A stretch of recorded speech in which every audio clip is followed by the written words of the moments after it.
आज हम कन्या राशि के लिए एक महत्वपूर्ण परिवर्तन की चर्चा करने जा रहे हैं। वो ग्रह जो पिछले 18 महीनों से आपकी राशि पर अपना प्रभाव बनाए हुए था, अब विदा लेने वाला है।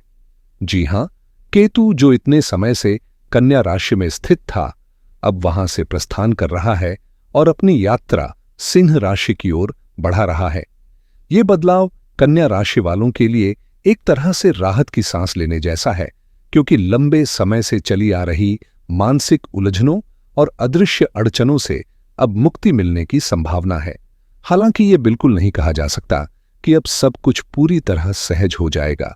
छोटी मोटी सावधानियां अभी भी जरूरी होंगी, लेकिन कोई बड़ी चिंता की बात नहीं दिख रही। अब वक्त है खुद को नए अध्याय के लिए तैयार करने का, क्योंकि ग्रहों की चाल संकेत दे रही है कि जीवन में एक नया मोड़ आने वाला है।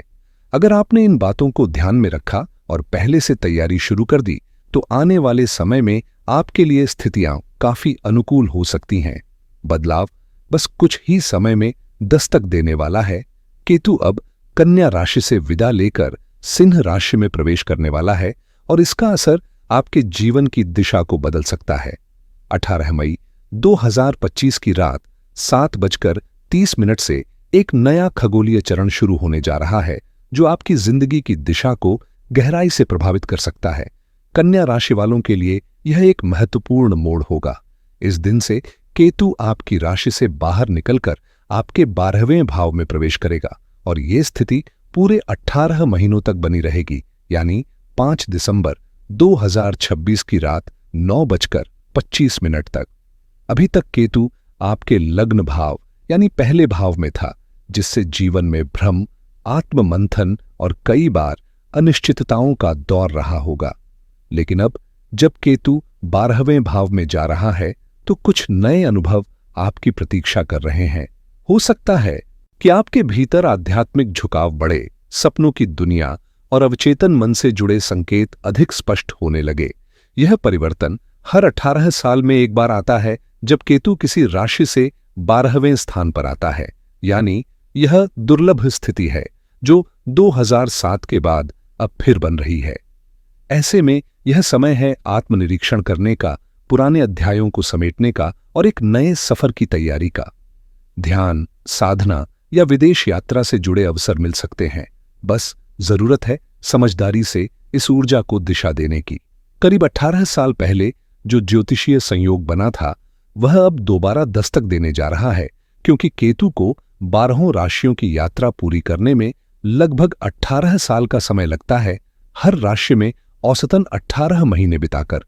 इस बार फिर वही चक्र पूर्ण हो रहा है और कन्या राशि के जातकों के लिए एक नई ऊर्जा का दौर शुरू होने वाला है। 18 मई 2025 से केतु आपकी राशि से 12वें भाव में प्रवेश करेगा और यह स्थिति 5 दिसंबर 2026 तक बनी रहेगी। इससे पहले केतु आपकी ही राशि पर था, लेकिन अब जब वह एक भाव पीछे हटेगा तो इसका प्रभाव भी बदलेगा। राहत की बात यह है कि अभी साढ़े साथी या डया जैसी कोई नकारात्मक दशा कन्या राशि पर सक्रिय नहीं है और केतु का यह बदलाव भी कई मायनों में संतुलन लेकर आएगा। हालांकि 12वें भाव में केतु का गोचर कुछ खर्चों को बढ़ा सकता है, चाहे वह आध्यात्मिक यात्राओं से जुड़े हों या फिर अचानक आने वाले ऐसे खर्चे जो समझ से परे लगे। यह समय आत्मचिंतन, ध्यान और भीतर की यात्रा का हो सकता है, बशर्ते आप इसकी ऊर्जा को सही दिशा में ले जाएं। राहु को लेकर विस्तार से जानकारी पहले ही इस चैनल पर दी जा चुकी है, तो अगर आपने वह वीडियो नहीं देखा है तो जरूर देखें। कुल मिलाकर यह 18 महीनों का कालखंड एक तरह से बदलाव और अंतर्मंथन की भूमिका तैयार कर रहा है, जिसे समझदारी से अपनाना ही आपकी सबसे बड़ी ताकत बन सकता है। जब केतु आपकी राशि से 12वें भाव में आता है, तो जीवन के कुछ क्षेत्रों में खर्चों का बढ़ना स्वाभाविक होता है, लेकिन ये खर्च केवल बोझ नहीं होते। कई बार ये खुशियों और अवसरों की पोशाक में आते हैं। इस अवधि में आपके घर में कोई शुभ और मांगलिक आयोजन हो सकता है, जैसे शादी, सगाई या कोई अन्य पारिवारिक उत्सव, जिन पर दिल खोलकर खर्च किया जा सकता है। बच्चों की शिक्षा, उनकी किसी विशेष उपलब्धि या आपके स्वयं के करियर में आगे बढ़ने के लिए किए गए कोर्स या रिसर्च वर्क पर भी निवेश संभव है, भले ही आपकी उम्र कितनी भी हो। इसके अलावा धार्मिक यात्राओं का योग भी इस गोचर के दौरान बनता है। आप किसी तीर्थ स्थान पर जाने का प्लान कर सकते हैं या कोई आध्यात्मिक यात्रा आपको भीतर से सुकून दे सकती है। अगर विदेश यात्रा की सोच रहे हैं तो थोड़ा व्यावहारिक नजरिया जरूरी होगा। सिर्फ घूमने या अस्थिर सोच के साथ बाहर जाना इस समय उचित नहीं होगा। यदि कोई ठोस अवसर, अच्छी नौकरी या भरोसेमंद प्रोजेक्ट है तो ही विदेश जाने का निर्णय लें, वरना अनावश्यक भ्रम या चिंता केतु के प्रभाव से उत्पन्न हो सकती है। इस चरण को समझदारी से जिएं, क्योंकि खर्चों के पीछे छिपे अवसर अगर सही नजर से देखें जाएं तो ये समय आपके लिए फलदायी और समृद्धिदायक साबित हो सकता है। इस समय आप पूरी लगन और मेहनत के साथ अपने काम में जुटे रहेंगे और यही आपकी सबसे बड़ी ताकत भी बनेगी। जब केतु किसी राशि के 12वें भाव में आता है तो व्यक्ति भीतर से बेहद सक्रिय और व्यस्त रहता है। कामकाज में भाग दौड़ बनी रहती है और आप अपने लक्ष्य को पाने के लिए पूरी ताकत लगा देते हैं। हालांकि कुछ व्यक्तिगत मोर्चों पर थोड़ी सतर्कता जरूरी होगी, खासकर ननिहाल पक्ष से जुड़ी बातों में। संभव है कि इस दौरान मामा, नाना या नानी के स्वास्थ्य को लेकर कुछ चिंता का कारण बने या उनसे किसी बात पर अनबन हो जाए। ऐसे में बेहतर होगा कि रिश्तों में संयम और समझदारी बनाए रखें। स्वास्थ्य की दृष्टि से भी यह समय सावधानी की मांग करता है। यदि पहले से पैरों में कोई तकलीफ है, जैसे घुटनों का दर्द या नसों से जुड़ी कोई दिक्कत, तो उस पर खास ध्यान दें। आंखों की रोशनी या थकान से जुड़ी समस्याएं भी इस दौरान उभर सकती हैं, इसलिए स्क्रीन टाइम को संतुलित रखें और रूटीन में आराम को शामिल करें। जिन लोगों को पहले से कोई गुप्त रोग है या हार्मोनल असंतुलन की समस्या रही है, उन्हें भी इस अवधि में विशेष ध्यान देना चाहिए। कुल मिलाकर यह समय आपको न सिर्फ काम में व्यस्त रखेगा, बल्कि खुद की देखभाल की तरफ भी ध्यान खींचेगा। और अगर आप संतुलन बनाए रखते हैं तो कोई बड़ी परेशानी आपके रास्ते में नहीं आएगी। अगर आप पहले से ही सतर्क हैं और अब केतु के इस गोचर काल में थोड़ा और सजग रहेंगे तो यकीन मानिए हालात में धीरे धीरे सकारात्मक बदलाव नजर आने लगेंगे। लेकिन अगर इस समय लापरवाही बरती गई तो छोटी मोटी परेशानियां बड़ी चुनौतियों का रूप ले सकती हैं।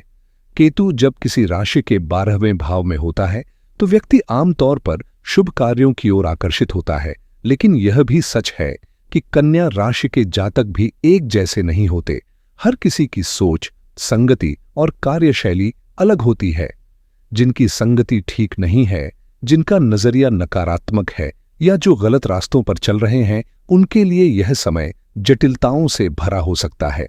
वहीं दूसरी ओर जिनका आचरण साफ है, जिनका काम करने का तरीका सकारात्मक और उद्देश्यपूर्ण है, उनके लिए यही केतु एक वरदान बन सकता है।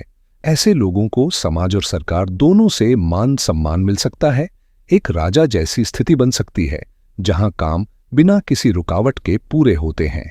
हाँ, खर्चों में इजाफा जरूर होगा, लेकिन अगर वो खर्च सही दिशा में हो, शुभ कार्यों, सेवा या आत्मविकास पर, तो वे निवेश बन जाते हैं, नुकसान नहीं। इसलिए यह समय है अपने कर्म और संगति को जांचने परखने का, ताकि केतु की यह चाल आपको ऊंचाइयों की ओर ले जा सके। इस समय आपको अपने खर्चों पर थोड़ी लगाम जरूर लगानी होगी, क्योंकि फिजूल खर्ची बाद में मानसिक तनाव का कारण बन सकती है। लेकिन अच्छी बात यह है कि करियर के मोर्चे पर नई रफ्तार मिलने वाली है। केतु के 12वें भाव में आने से नौकरी में कुछ बदलाव संभव है, जैसे ट्रांसफर, प्रमोशन या नई जिम्मेदारियां। लेकिन ये परिवर्तन आपके लिए फायदेमंद साबित हो सकते हैं, बशर्ते आप सकारात्मक सोच और अनुशासित रवैया अपनाएं। अगर आपके आसपास अच्छे लोग हैं, सच्चे और मेहनती साथियों का साथ है, तो डरने की कोई बात नहीं। सब कुछ आपकी योजना के अनुसार आगे बढ़ेगा। हाँ, यदि इस समय आपने कोई गलत राह पकड़ ली या अनुचित संगति में पड़ गए तो परेशानियां जरूर सिर उठा सकती हैं। लेकिन यह भी तय है कि अगर कोई आपके साथ जबरदस्ती करने की कोशिश करेगा या शत्रुता निभाएगा तो परास्त वही होगा। इस समय आपकी ऊर्जा और आत्मबल इतने मजबूत रहेंगे कि कोर्ट कचहरी से जुड़े मामलों में भी सफलता के संकेत मिलते हैं। साथ ही इस अवधि में अध्यात्म की ओर झुकाव बढ़ेगा। मन पूजा, साधना, मंत्र जाप और आध्यात्मिक क्रियाओं की ओर स्वतः आकर्षित होगा।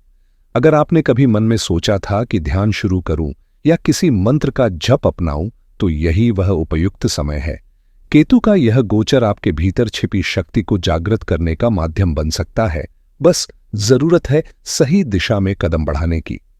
कन्या राशि के वे जातक जो नियमित रूप से पूजा पाठ और आध्यात्मिक अभ्यास में लगे रहते हैं, उनके लिए आने वाला समय बेहद अनुकूल सिद्ध हो सकता है।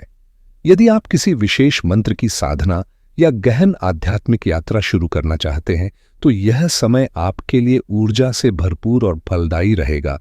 ध्यान, जप या साधना में जो लगाव आप महसूस करेंगे, वह आपकी आंतरिक शांति और मानसिक स्पष्टता को नई ऊंचाइयों तक ले जा सकता है।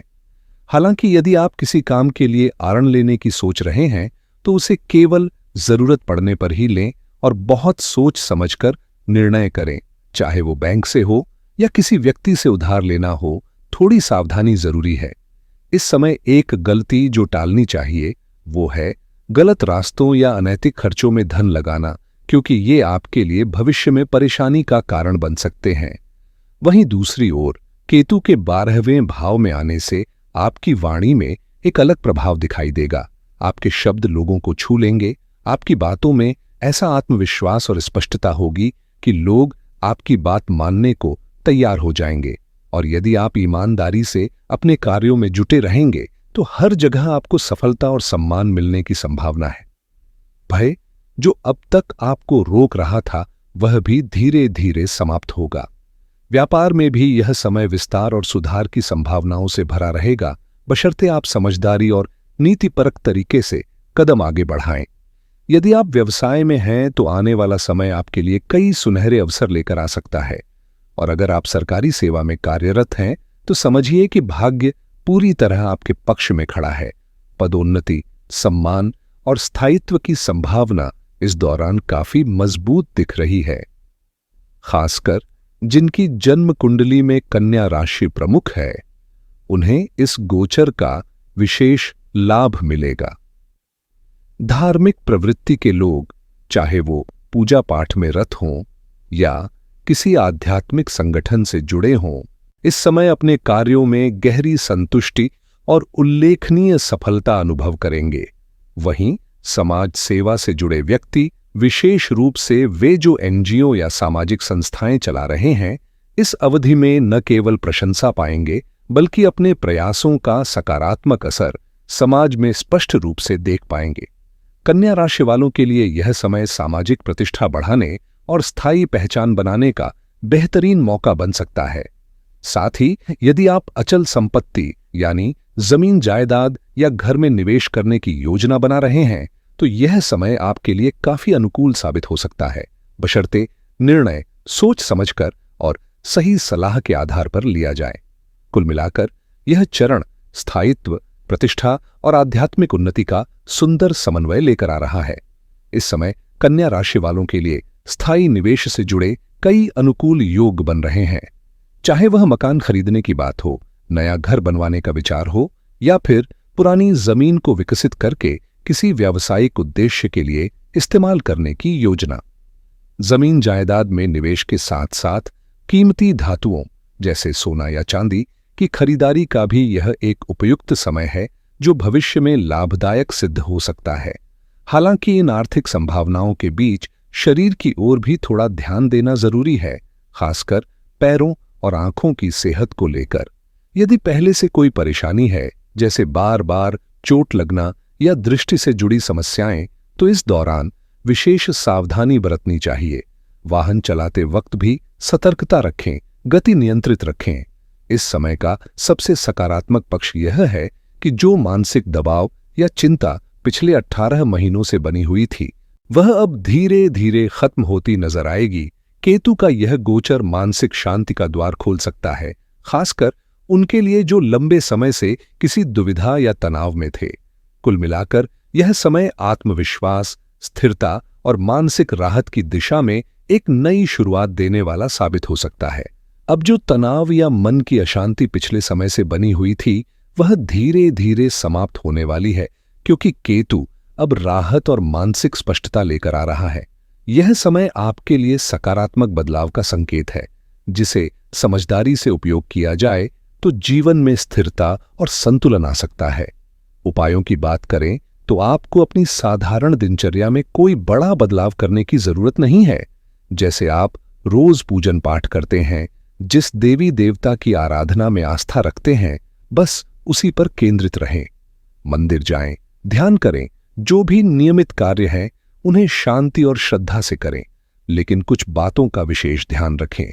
गलत संगति से बचें, ऐसे खर्च न करें जो बाद में परेशानी बने। अनावश्यक यात्राओं से दूरी बनाए रखें और किसी भी तरह के अनैतिक कार्यों से पूरी तरह दूर रहें। अगर इन 4 बातों को आपने जीवन में उतार लिया तो यह समय आपके लिए अनगिनत अवसर लेकर आएगा। आप चाहे जितना खर्च करें, यदि वह शुभ कामों पर हो रहा है तो वह लाभदायक ही सिद्ध होगा। नए लोगों से मिलें, नए अनुभव लें, लेकिन ध्यान रखें कि वे सकारात्मक सोच और सच्ची नीयत वाले हों।